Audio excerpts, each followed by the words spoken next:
A lot of people ask me about this story and to give an insight, and I definitely would love to. But I don't really know what quite to say. Mahsa Amini, she suffered terribly under this Iranian regime for headscarves or something like that.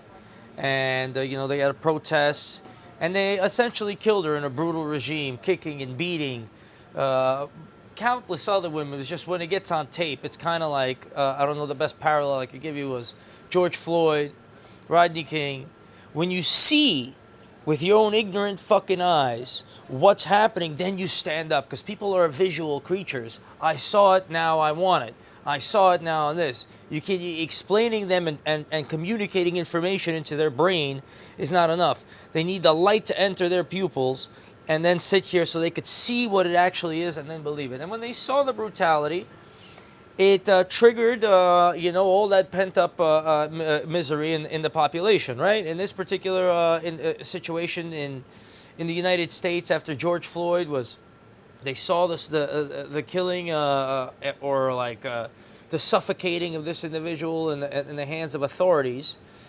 And then at the same time, the vast printing of capital, right? $6 trillion to deal with the pandemic. Like, you got $6 trillion to deal with a virus, a cough, but you don't have anything to solve any of these problems. George Floyd was countering a $28 bill while they printed $6 trillion. And just the rage bubbles up, and they destroyed, vast amounts of properties. There's no revolution in the United States. I hope there's going to be one in Iran. That's really what happened to this woman. There's others.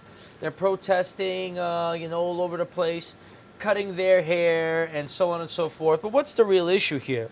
Iran, I'm 50% Persian, as I checked on my DNA. I'm from Azerbaijan. And Persia, they shared land. There's a lot of Azeri people, let's say, in northern Persia, and empire, shmempire. It's all bullshit anyway.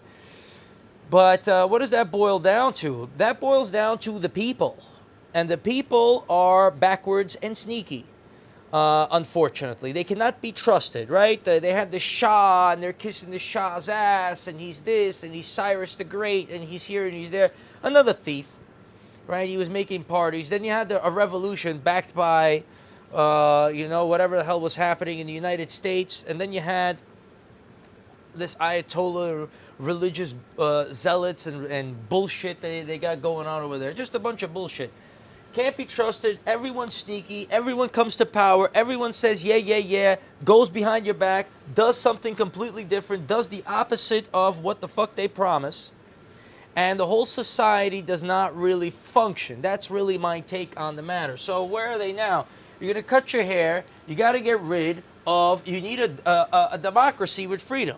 There's no headscarves and all this other religious oppression and so on and so forth, right? They don't really know even their own history. They don't really even know Islam, some of these clerics. They don't know what's going on, all these hadiths and all this other stuff. No, but you can't get information through. It's a bunch of bullshit, and it's not a happy place to be. If I fucking lived in Iran, I would fucking jump off the roof, even though I'm 50% Persian. That's why I never really covered this story and really covered Iran. I just wouldn't be able to handle it. I like to talk straightforward and communicate straightforward information. I don't go, no, honestly, I'm telling you, Baba John, please, and this and that, and all these fucking garbage games that result in this. What do I hope for the Iranian people? I hope they do whatever they can to get the government that they deserve, a democracy. But democracy is going to be filled with fraud and theft anyway, so I don't really know how that's going to help them. But I don't like tyrants. I don't like oppressors. I like liberty. I like to be free to do and say whatever the fuck I please, right or wrong or whatever it is. I don't like it when they take the liberty away over here with vaccines and mandates and bullshit and crazy agendas and trans, whatever it is imposed. I don't like that either. But nothing is as bad as what they're doing over here. So I hope for the Iranian people that you beat the shit out of your oppressors. And sadly, lives are being sacrificed. Don't let this woman die in vain, for what's going on, for this headscarf shit. This bullshit story about headscarves and, hypocrisy and all this other shit. It's just there's really not much to say, unfortunately. I don't really know. Maybe in the comments you guys could say something and I'll help you out. And I'm not here to rag on this situation. I don't like the backwards mentality in the Middle East. I hate it. I fucking hate it. I want to punch somebody in the fucking face when I think about it. I'm from Azerbaijan. I hate the backwards mentality. I hate the worship of money. I like enlightened Western society based on French Enlightenment and so on and so forth. That's what I like, right? Or the age of reason. I like things to be with a reason, not the headscarf. I know, I said it, this and that, peace and blessings, this and here and there. All hypocrisy, all lies. That's how I feel. I hope this woman didn't die in vain. If I was there, I would throw as many fucking rocks at as many motherfuckers as I could.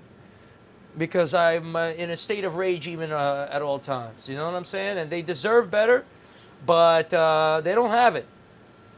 Because they're bullshitting too much. I gotta be honest.